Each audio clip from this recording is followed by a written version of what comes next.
오늘의 말씀은 출애굽기 8장 14절에서 15절 말씀입니다.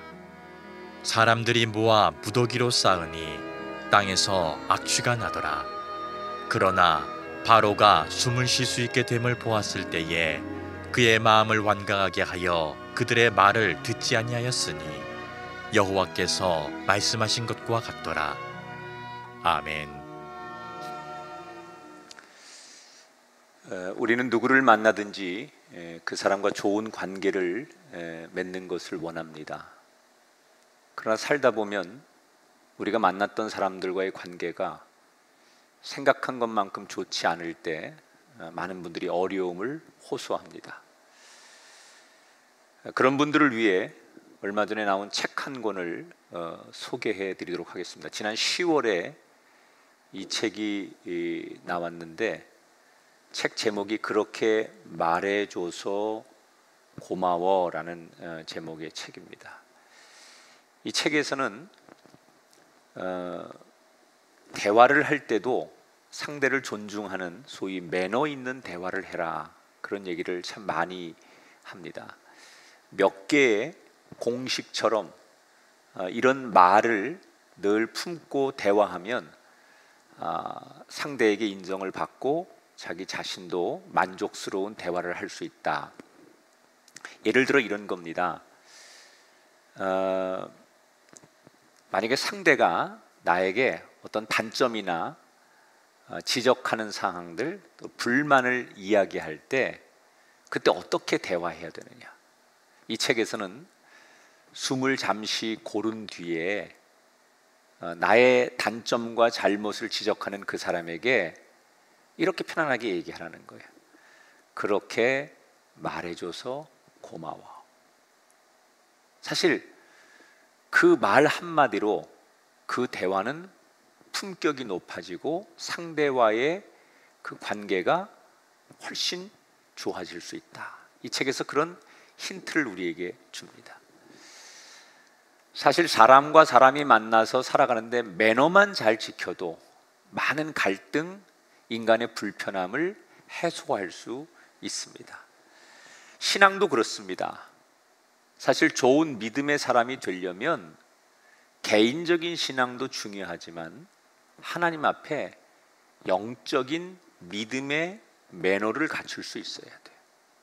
그냥 하나님 앞에 우격다짐으로 나가는 신앙이 아니라 그 하나님께도 절차와 때로는 그 하나님께도 우리가 어떤 영적 매너를 가지고 하나님 앞에 설 때 그 신앙이 아름다울 수 있다는 거예요.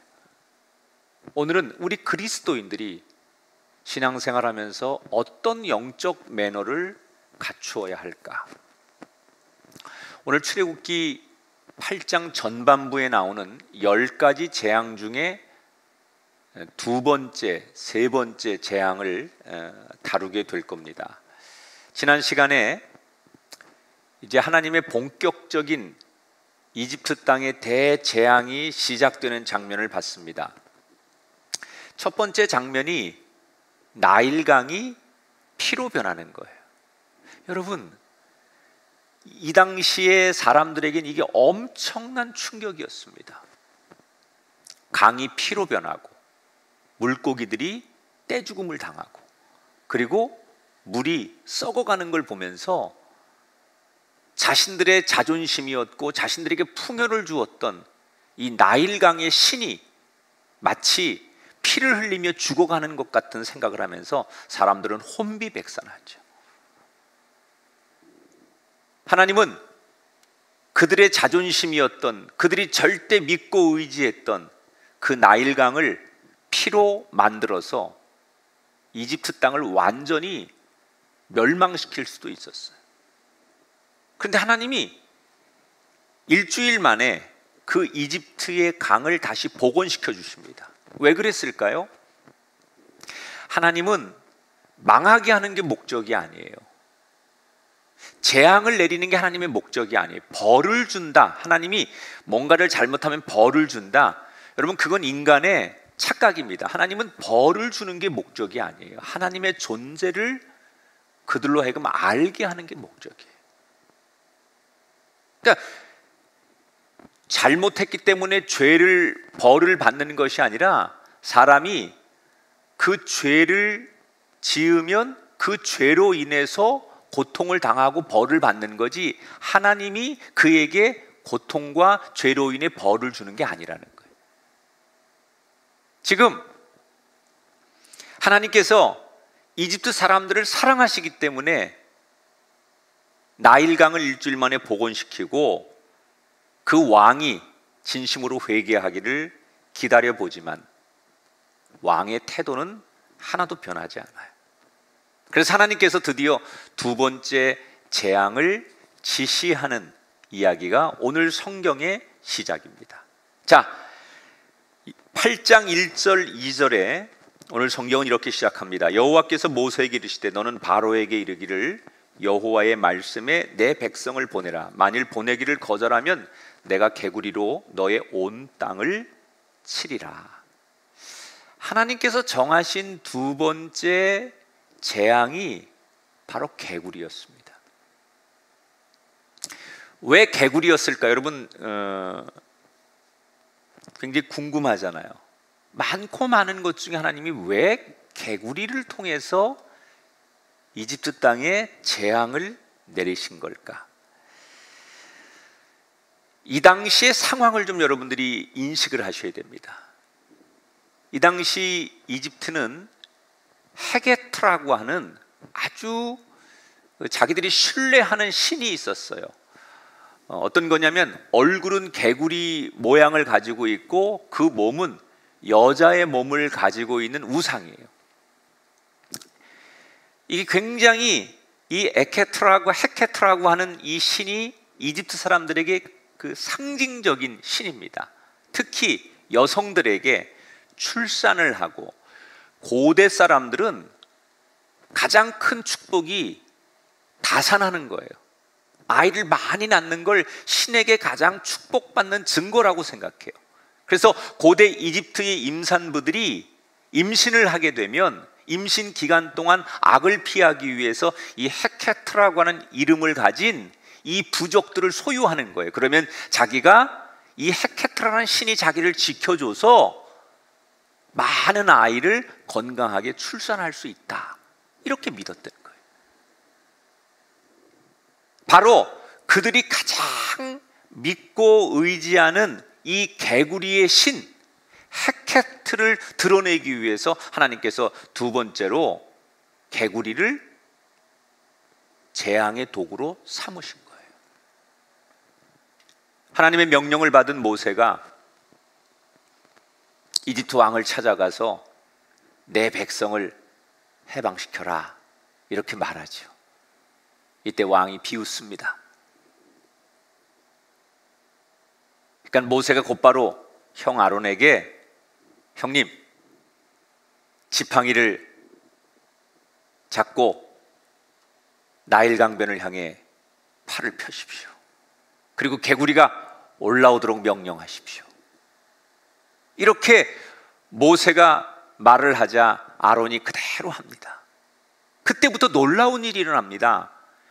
강과 수로의 연못에서 살던 개구리들이 꾸역꾸역 떼를 지어 육지로 올라오기 시작합니다. 그게 얼마나 많은 숫자인지 완전히 육지를, 사람들의 생활 공간을 완벽하게 점령을 합니다. 얼마나 많았는지 나중에는 개구리들이 자기들끼리 짓밟히고 자기들끼리 억눌려져서 죽는 개구리들이 막 널리기 시작하고, 그리고 그 시체가 썩는 악취가 온 땅을 진동하기 시작합니다. 심지어 그들이 그렇게 자랑하는 이집트의 모든 신들이 다 동원돼서 지켜준다고 하는 파라오의 이 왕의 궁도 개구리로 완전히 점령되기 시작합니다. 여러분, 이런 현상을 보고 있는 이집트 사람들의 심정이 어땠을까요? 그동안 그들은 이 개구리의 신이 자신들을 지켜준다고 믿었고, 이 개구리의 신들이 자신들에게 복을 준다고 믿었는데, 자기들이 그렇게 믿었던 그 신의 상징이 자신들의 일상, 행복 이런 것들을 다 뺏어가고 숨도 쉴 수 없도록 만들어버리자 그때부터 사람들은 돌변하기 시작하는 거예요. 자기들이 그렇게 신뢰하고 믿었던 헤케트 신에 대해서 이 이집트 사람들이 원망과 울부짖음이 나오기 시작합니다. 근데 문제는 이 백성들의 울부짖음과 백성들의 고통의 원망의 탄식 소리를 왕은 못 듣는 거예요. 왜 못 듣느냐? 지금 왕의 마음속에는 오직 저 모세와 아론, 어느 날 느닷없이 나타나서 내 삶에 도전을 하고 있는, 내 앞길을 가로막고 있는 저 모세와 아론, 그리고 저들이 믿는 여호와 하나님을 어떻게 이길 수 있을까? 오직 이집트 왕의 마음속에는 그 생각 외에는 다른 것이 없어요. 그래서 왕이 기껏 생각해낸 것이 그가 신뢰하는 마술사들을 불러서 똑같이 너희들도 개구리를 한번 만들어 봐라. 그랬더니 이 마술사들이 왕의 명령대로 똑같이 개구리를 만들어내요. 그런데 이 마술사들이 만들어내는 개구리라는 게 뭡니까, 여러분? 그저 사람들의 눈을 속여서 몇 마리의 개구리가 폴짝폴짝 뛰어다닐 수 있도록 만드는 거예요.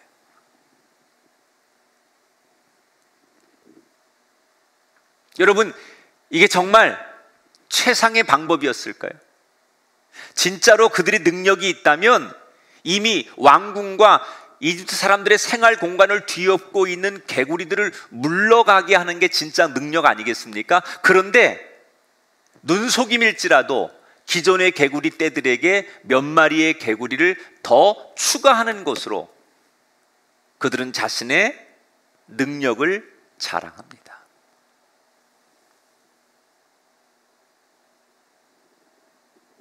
아마도 왕이 실제로 그렇게 부탁했을 수도 있어요.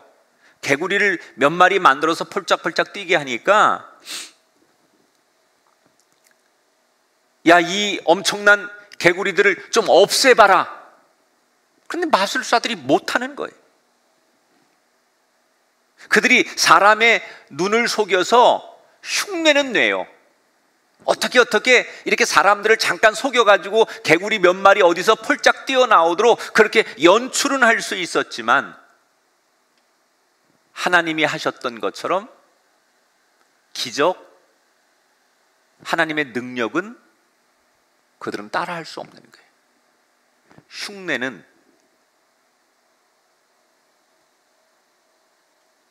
기적을 이길 수가 없어요. 저는 이 개구리 재앙을 통해서 하나님이 천지를 창조할 때 이미 질서 속에서 영역과 경계를 정한 것이 얼마나 큰 은혜인가.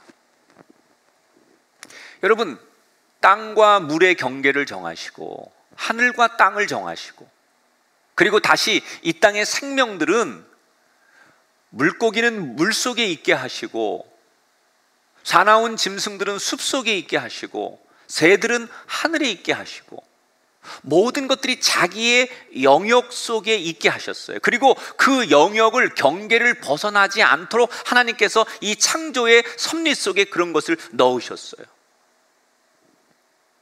파도가 치지만 파도는 그 안에서만 칠 때 파도가 대단히 무서운 거지만 파도가 그 바다 안에서만 칠 때 이 땅은 안전한 거예요. 이게 여러분 하나님의 창조의 질서입니다. 그런데 어느 날 하나님이 창조한 이 자연이 자기의 영역을 벗어나고 한계를 지키지 않으면 무서운 재앙이 되는 거예요. 우리가 그런 재앙을 만나잖아요. 물이 땅을 뒤엎기 시작하고 있어야 할 자리에 자신이 있지 않을 때 그것이 얼마나 우리 삶에 큰 재앙이고 고통이고 고난인지를 우리는 압니다. 여러분, 이 말씀의 의미는 오늘 우리가 있어야 할 우리의 자리를 지켜야 됩니다.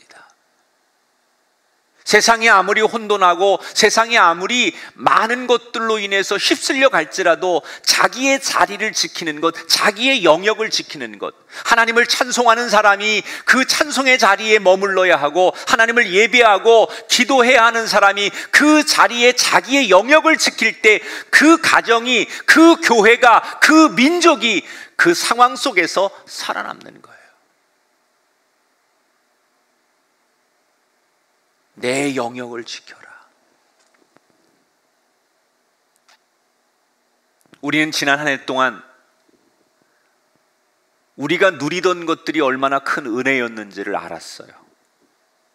값없이 하나님이 주셨던 이 햇빛과 마음 놓고 심호흡하면서 들이마셨던 공기, 이게 얼마나 큰 은혜예요. 근데 어느 날 우리는 마스크를 쓰고 미세먼지나 초미세먼지 앞에 바깥에 출입을 못하고 숨을 제대로 쉬지 못하고 우리가 늘상 마시던 물들도 안전하게 마시지 못하고 늘 바깥에 우리가 사람을 만나고 그냥 즐겁게 생활하던 우리의 삶의 자리를 다 빼앗기면서 누리던 은혜를 빼앗겼을 때 우리가 그동안 누렸던 은혜가 얼마나 큰 건지를 아는 거예요. 저는 요즘 이런 기도를 해요. 하나님, 우리가 누리던 은혜를 거두지 마옵소서. 어쩌면 우리 모두가 이 한 해를 마무리하는 이 마지막 주일 아침에 이 기도를 드려야 하지 않을까요? 오 하나님, 우리가 누리고 살던 은혜를 거두지 마옵소서. 하나님의 주권, 그 돌보심 앞에 우린 그 어느 때보다도 겸손히 무릎 꿇는 아침이 되어야 합니다. 이 개구리 떼들의 출몰은 사람들에게 공포 그 자체였어요.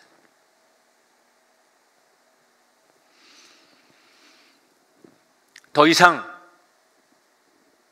이런저런 방법을 동원해도 해결할 길이 없다고 생각한 이 이집트의 왕은 급기야 마술사들 가지고는 안 된다고 결론을 내리고 그는 결단합니다.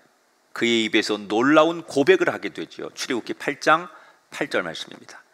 여호와께 구하여 나와 내 백성에게 개구리를 떠나게 하라. 내가 이 백성을 보내리니 그들이 여호와께 제사를 드릴 것이니라. 더 이상은 인간의 힘으로 맞설 수 없다고 생각한 이 이집트의 왕이 급하게 모세와 아론을 불러서 너희들이 믿는 여호와 하나님 앞에 기도해서 이 개구리를 떠나게 하면 너희 백성을 내가 보낼 것이다. 여러분, 이집트의 왕 입에서 처음으로 여호와 하나님의 이름이 나왔어요.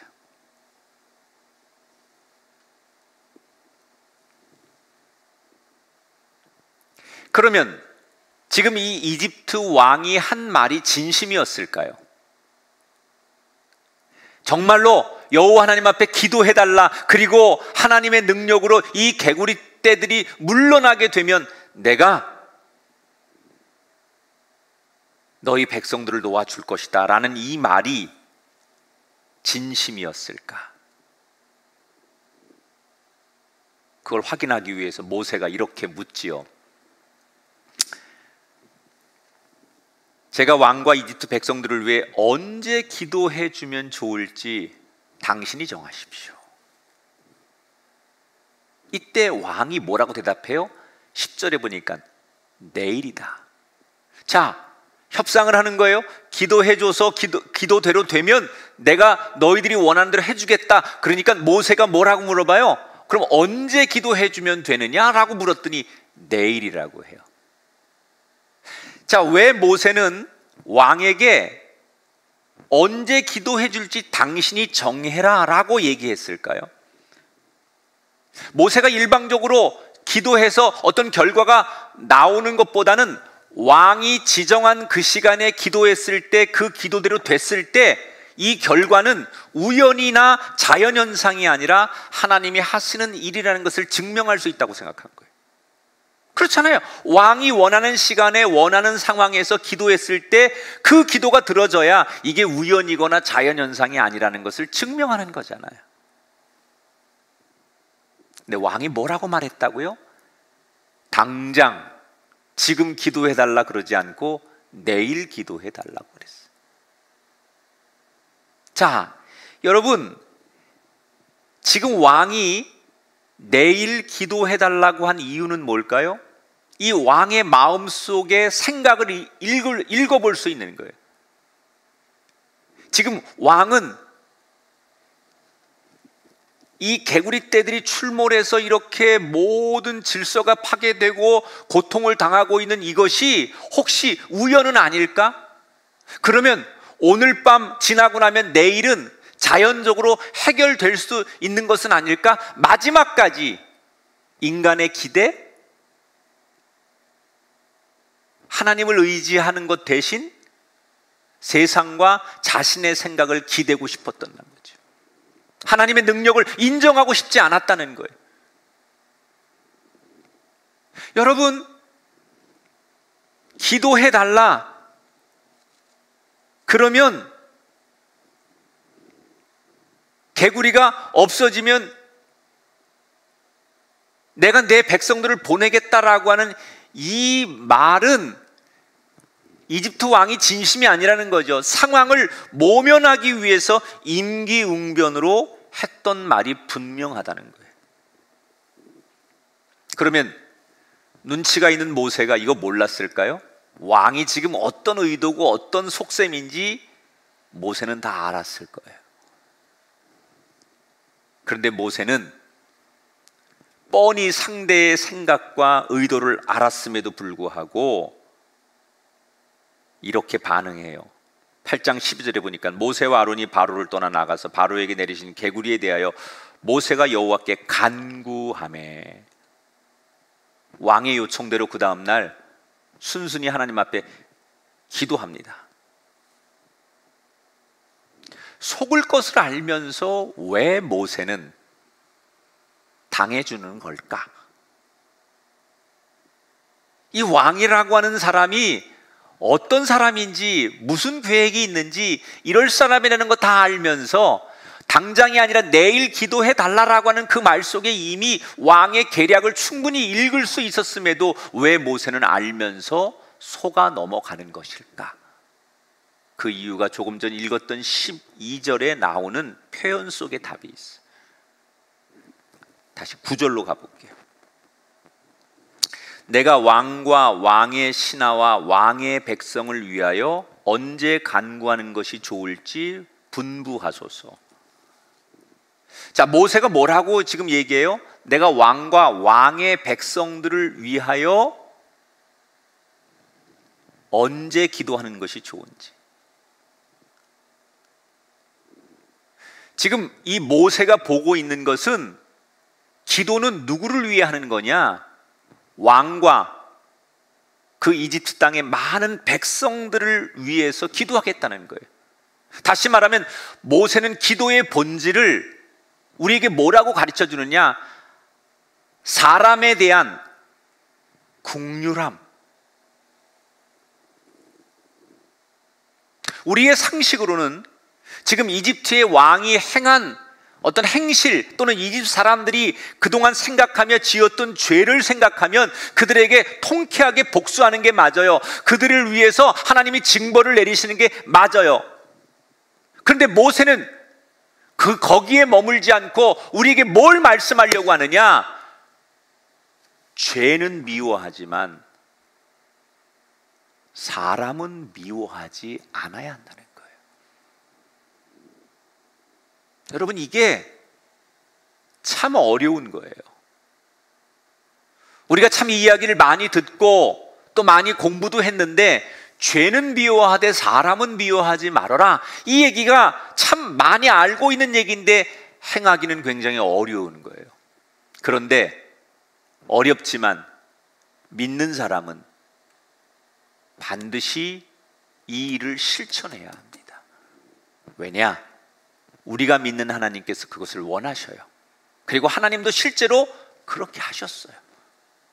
여러분, 사사기에 보면 이스라엘 백성들이 죄를 짓고 하나님은 그때마다 이스라엘 사람들을 징계하기 위해서 어려움을 주십니다. 그러면 이스라엘 백성들은 다시 하나님 앞에 나와서 울면서 잘못했다고 매달리죠. 그때 하나님은 이 이스라엘 백성들이 잘못했다고 울며 매달릴 때 용서해주면 또 다시 반복하고 엇나갈 것을 알고 계셨어요. 그러면서도 계속해서 용서하고 또 다시 반복하고 또 용서하고 건져주셨습니다. 왜 그러셨을까요? 하나님은 그냥 그 존재 자체를 사랑하신 거예요.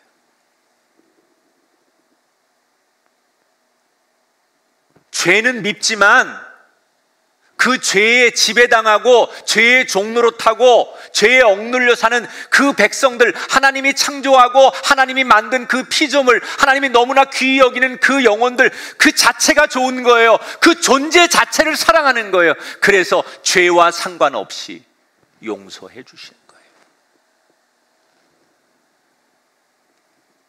이스라엘 백성들만 그런 게 아니에요.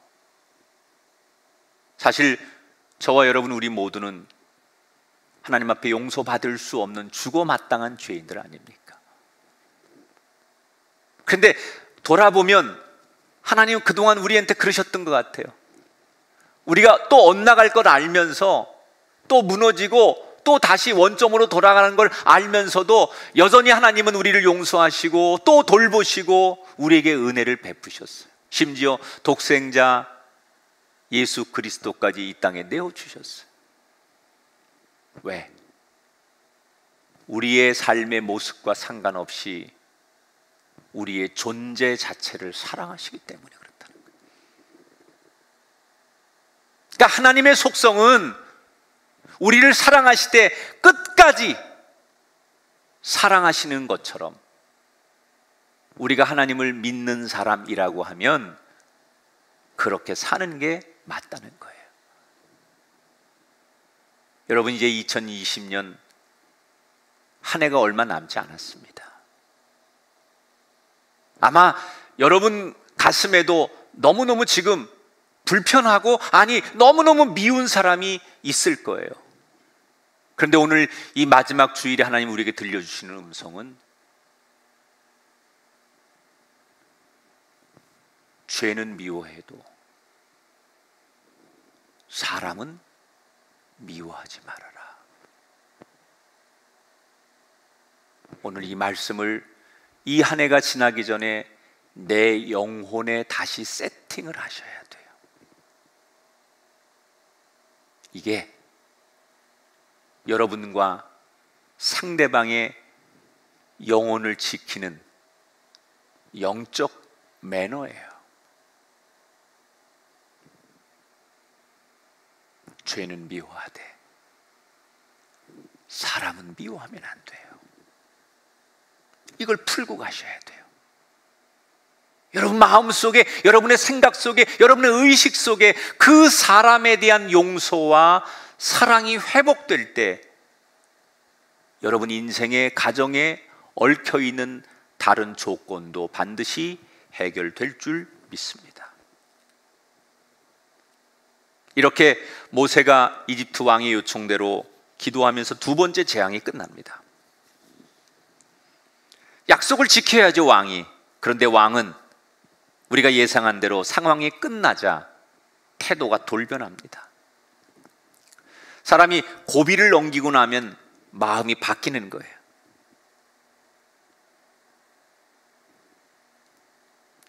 그 다음에 왕이 약속을 지키지 않자 이번에는 하나님이 예고 없이 곧바로 세 번째 재앙이 시작되죠.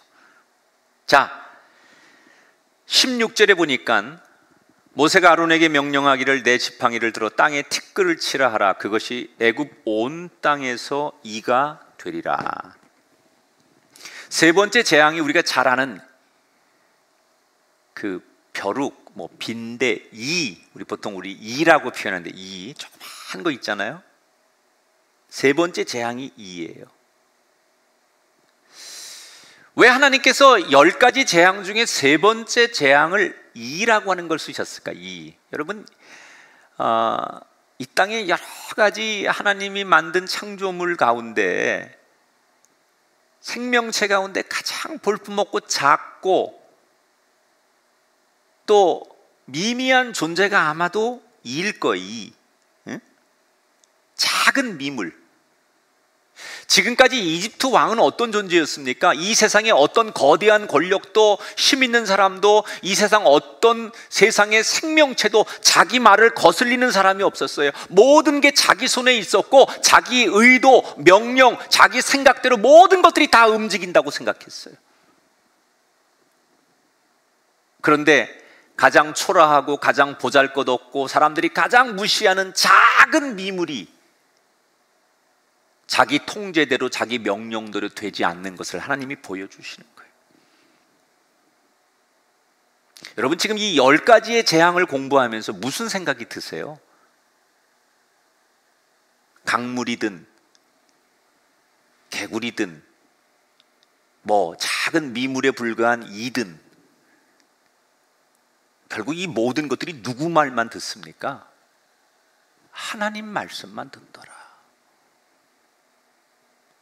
사람들이 보기에는 절대 힘을 가지고 그 사람 말 들어야 될 것 같은 왕이 아무리 얘기하고 세상의 모든 능력과 과학이 다 총동원돼도 결국 이 세상은 하나님의 명령과 말씀만 듣더라. 하나님은 이 세 번째 재앙을 통해서 하나님이 누구신가를 이 땅의 모든 사람들에게 드러내고 계세요. 그런데 이 세 번째 재앙이 앞에 두 재앙과 좀 다른 점이 있어요. 조금 전에 얘기했듯이 앞에 두 재앙은 모세와 아론이 왕에게 나가서 미리 예고를 합니다. 그죠?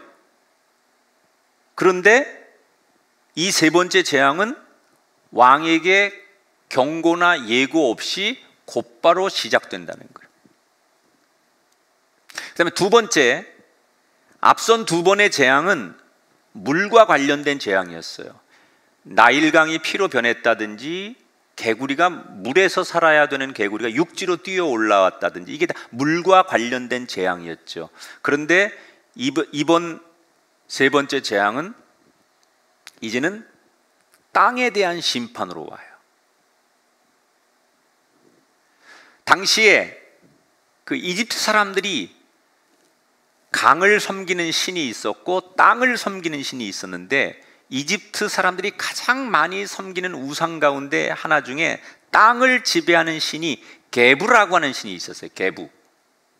이 게부라고 하는 신을 땅에 사는 사람들은 엄청나게 신봉하고 그 우상을 믿었는데 어찌 보면 하나님께서 그들이 가장 신뢰하고 의지했던 그들의 우상인 게부를 심판하시는 거예요.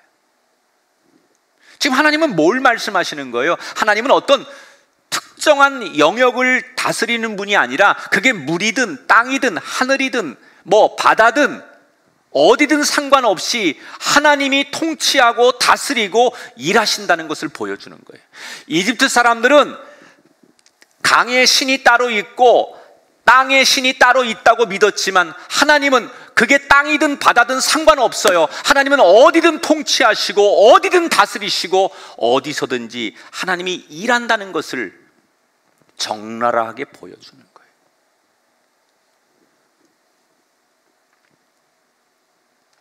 여러분의 이해를 좀 돕기 위해서 우리 한글 성경으로는 이 세 번째 그 재앙이 사용된 도구가 이라고 표현하는데, 이라는 게 여러분 우리 몸에 뭐 이렇게 어릴 때 보면 이렇게 머리에 이 있어서 막 잡는 그런 거 지금 세대들은 모를 거예요. 이전 세대들은 그런 걸 경험하죠. 몸에 뭐 그런 것들이 막 그 위생이 안 좋을 때 그런 게 한동안 우리 사회에도 있었는데, 우리 성경에 이라고 표현했지만 사실 히브리어 원문에 보면 이건 조금 해석이 다른데, 이라고 표현하는 것보다는 작은 어떤 모기 종류, 여러분 하루살이 같은 거 아세요? 하루살이 같은 거, 그런 거라고 생각하시는 게 더 맞을 것 같아요. 그런 것들이 지금 이집트 땅을 뒤엎는 거예요. 여러분, 이게 하루살이 같은 게 막 어느 날 이렇게 막 갑자기 여름에 저녁 때쯤 막 이렇게 와가지고 내 눈앞에서 막 그럴 때 여러분 손을 휘졌죠. 지금 이집트 땅 전역에 그런 하루살이 같은 모기들이 사람이면 사람, 가축이면 가축, 앞을 이렇게 쳐다볼 수 없을 만큼 사람들이 손을 휘젓고 비명을 지르고 막 가서 물고 뜯고 코로 들어가고 눈으로 들어가고 온통 집안을 점령하고 길거리를 점령하니까 앞을 볼 수 없을 만큼 밤낮을 가리지 않고 막 떼를 지어 달려드니까 얼마나 괴로웠겠어요. 사람들이 비명을 지르고 정상적인 삶을 살지 못하는 거예요. 왕궁도 예외가 아니었습니다. 아무리 대비를 하고 뭘 해도 달려드는 이 모기떼를 왕궁은 해결할 수가 없었어요. 그래서 급히 왕이 이번에도 마술사들을 부릅니다. 너희들도 똑같이 이 모기를 한번 만들어 봐라. 그랬더니 전혀 뜻밖의 대답이 나오지요. 19절에 보니까 마술사들이 이렇게 얘기합니다. 이것은 하나님의 권능이니이다. 여러분, 이 땅에 모방의 한계라는 게 있어요. 창조의 능력과 모방의 한계의 차이. 귀신은, 사단은 하나님을 모방합니다. 그러나 절대로 하나님의 창조의 능력을 이길 수가 없어요. 비슷하게 흉내를 냅니다. 귀신도 사단의 세력도. 그러나 하나님의 창조의 능력을 이길 수 없다는 거예요. 누가 마지막에 가보면 선한 사람이냐? 창조의 능력을 믿고 사는 사람이에요. 비슷하게 흉내내는 것 가지고 안 돼요. 모방이 가지고 있는 한계가 있다는 거예요. 이 마술사들이 드디어 한계를 인정하는 거예요. 저희는 못합니다. 이거는 저들이 믿는 하나님이 하는 겁니다. 그리고 인정해요. 왕이시여, 그 하나님을 인정하십시오. 자신들의 한계를 인정하면서 마술사들이 드디어 왕에게 진실을 이야기해요. 목숨을 바치고 얘기하는 거죠. 왕에 의해서 죽을 수도 있는데 목숨 걸고 하는 얘기예요. 자, 왕은 신하들의 목숨을 건 이 간청을 어떻게 들었을까요? 왕의 태도를 보세요. 제가 새 번역으로 읽어드릴게요. 출애굽기 8장 19절을 새 번역으로 읽어드립니다. 바로는 여전히 고집을 부리고 그들의 말을 듣지 않았다. 마술사들의 말을 콧방구도 뀌지 않고 그냥 그들을 내쫓아 버렸어요. 왜? 왕은 여전히 내 생각이 맞다고 생각하는 거예요. 왕은 여전히 이 세상에서 내가 제일 강한 자고 모든 존재들이 자기 말에 굴복해야 된다고 여전히 그렇게 생각하고 있는 거예요. 자기만의 생각에 갇혀있는 이집트의 왕. 그래서 자기에게 진실을 이야기하고 자기에게 살 길을 이야기해도 그것을 듣기는커녕 오히려 귀를 닫아버립니다. 그리고 충심으로 조언하는 자기의 사람들까지도 자기에 대한 도전으로 받아들여요. 그런데 이 세 번째 재앙의 특징이 있어요. 어떤 거냐면 다른 재앙과는 달리 이 이 세 번째 재앙이 한 가지가 없었는데 성경에 재앙이 끝났다라는 이야기가 없어요. 나일강의 재앙도 8일 만에 끝나요? 개구리 재앙도 모세가 기도해서 끝나요? 그런데 이 세 번째 이의 재앙은 끝났다는 이야기가 없어요. 그러니까 결국 이거는 이스라엘 백성들을 이집트 왕이 놓아줄 때까지 계속해서 이런 상태가 유지됐다라고 하는 것을 이야기하는 거예요. 무엇 때문에 그들이 끝까지 이런 어려움과 고통에 시달려야 됩니까? 그것은 자기의 고집 때문에 귀를 닫아버린 왕의 영적 매너 때문이에요. 우린 여기서 우리 그리스도인들이 신앙생활하면서 하나님과의 믿음의 관계 속에서 가져야 될 영적 매너 또 하나를 발견하게 됩니다. 이 이집트 왕처럼 내 생각이 옳다고 여겨지기에 고집을 부리면 안 된다는 거예요. 아무리 내 생각, 내 신념, 내 의지가 있다 할지라도 우리에게 가장 신앙생활에 중요한 것은 제일 먼저 귀를 열고 하나님의 음성을 들어야 한다는 거예요. 이게 신앙생활의 가장 중요한 영적 매너예요. 신앙의 영역의 첫 번째는 입을 여는 것이 아니라 귀를 여는 것이다. 그런데 우리는 그렇게 못 살았어요. 매년 이맘때가 되면 교수 신문에서 올해의 사자성어를 발표합니다.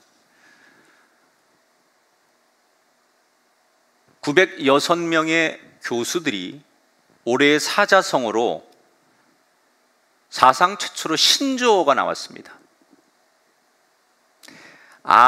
아시타비라고 하는 말입니다. 아시타비. 이건 신조어예요. 이게 뭡니까? 나는 옳고 상대는 틀렸다는 말이에요. 우리 사회가 지난 1년 동안 지도층부터 일반인들까지 얼마나 이런 일이 많았으면 교수들이 금년에 사자성어 가운데 이런 뜻의 신조어를 만들어서 나는 옳고 너는 틀리다라는 아시타비를 선정했겠습니까? 여러분, 나는 옳고 넌 틀렸어. 이게 우리의 부부의 관계를 갈라놔요. 이게 부모와 자녀들의 갈등을 일으켜요. 이게 우리 사회에 상처를 줘요.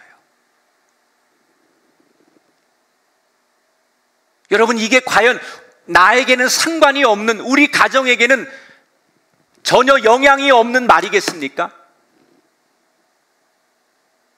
우리가 신앙생활하면서 하나님 앞에 한 해를 돌아보면, 아니 우리의 삶을 돌아보면 우리가 제일 못했던 것 중에 하나, 언제나 하나님 앞에서도 내 생각이 옳고 내 주장이 옳고 내 이야기를 하나님은 들어주셔야 한다고 생각했기에 하나님의 소리를 듣는 것보다는 하나님 앞에 부르짖는 것에 우리의 신앙과 한국 교회는 그동안 매달려 왔던 것도 사실이에요. 다윗의 위대함은 하나님 앞에 불쾌한 소리를 들었음에도 불구하고 하나님 말씀을 그대로 받아들일 때 하나님이 도우셨어요.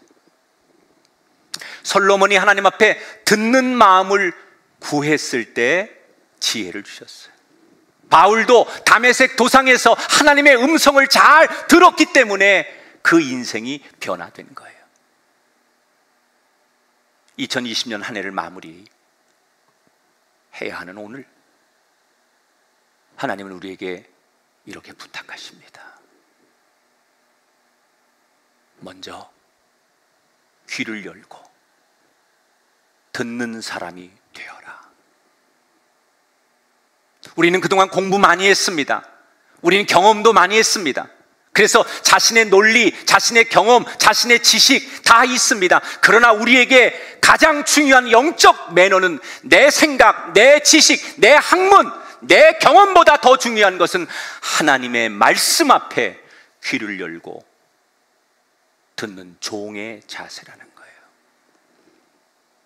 늦지 않았습니다. 지금부터라도 하나님이 기뻐하시는 가장 멋진 영적인 사람이 되려면 주여, 나로 하여금 듣는 종이 되게 하옵소서. 오 하나님, 말씀하시옵소서. 주의 종이 듣겠나이다. 인간관계에 있어서 매너만 갖춰도 갈등을 줄일 수 있다는데, 하나님 앞에 정말 영적으로 수준이 있는 매너를 가지고 신앙생활 하셔서 하나님이 들어쓰시는 거룩하고 착하고 충성된 아름다운 종들이 되시기를 주의 이름으로 축원합니다.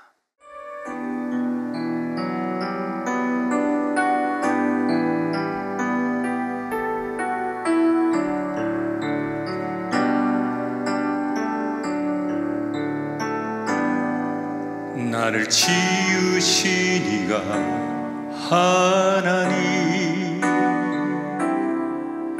나를 부르신 이가 하나님, 나를 보내신 이도 하나님, 나의 나 된 것은 다 하나님 은혜라. 달려갈 길 다가도록 나의 마지막 호흡 다하도록 나로 그 십자가 품게 하시니 나의 나 된 것은 다 하나님 은혜라. 한량없는 은혜, 갚을 길 없는 은혜, 내 삶을 애워싸니 하나님의 은혜.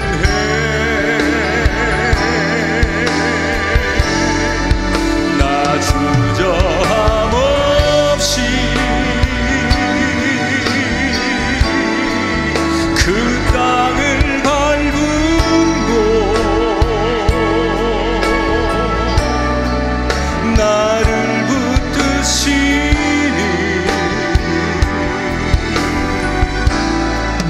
하나님의 은혜, 한량없는 은혜, 한량없는 은혜, 갚을 길 없는 은혜, 내 삶을 애워싸니 하나님의 은혜.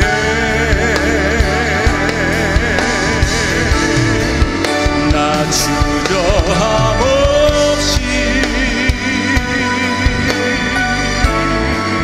그 땅을 밟은 곳 나를 붙드시니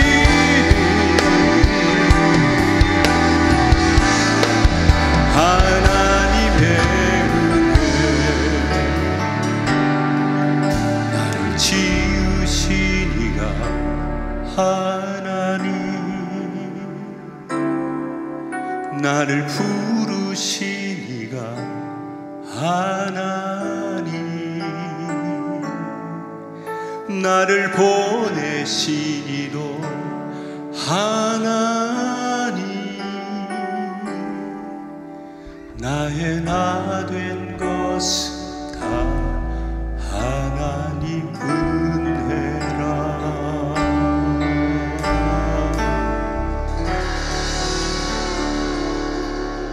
우리 성도 여러분, 각자의 자리에서 조용히 눈을 감으시고 우리가 1년 동안 가장 힘들었던 때,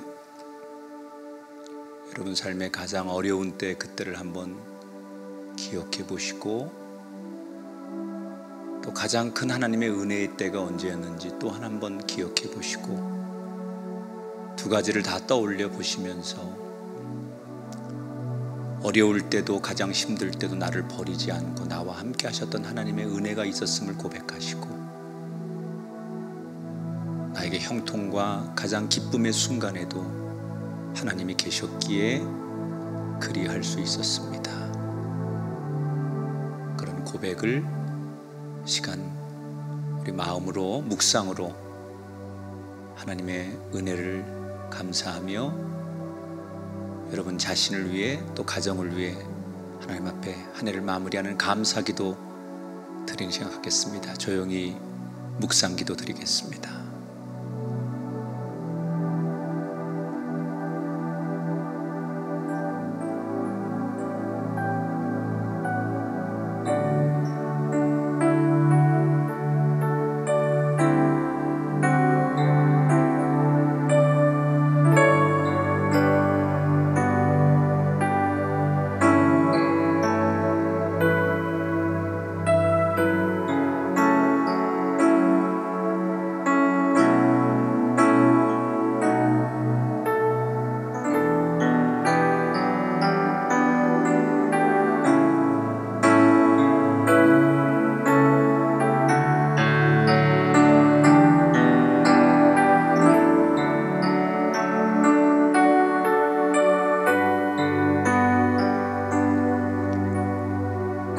나의 사랑하는 아버지 하나님, 지난 1년을 우리와 함께 하셔서 우리의 고난 가운데도, 삶의 어려운 가운데도 우리와 함께 하셨고, 가장 기뻐하며 행복한 순간도 그렇게 동행하시고 이끌어 주셔서 하나님의 은혜로 한 해를 살아왔습니다. 모두가 힘들다고 절망하고 아우성치는 한 해였지만, 그래도 우리는 하나님이 계시기에 여기까지 올 수 있었습니다. 다시 우리에게 희망을 주시려고 고난의 강을 건너게 하시는 하나님, 우리 모두 겸손히 하나님을 바라보게 하시고 우리의 초심을 잃지 않는 우리의 자리를 지키는 그리스도인들이 되게 하옵소서. 많은 분들이 하나님의 나라를 위하여, 성전을 위하여 힘쓰고 애쓰고 기도하고 눈물로 섬겼습니다. 그 모든 노고와 애씀이 헛되지 않도록 저들의 삶에 하나님의 큰 은혜와 은총을 베풀어 주옵소서. 한 해를 잘 마무리하고 소망의 한 해, 하나님이 이루실 놀라운 일들을 기대하는 새로운 한 해를 꿈꾸는 이 땅의 백성들 되게 하옵소서.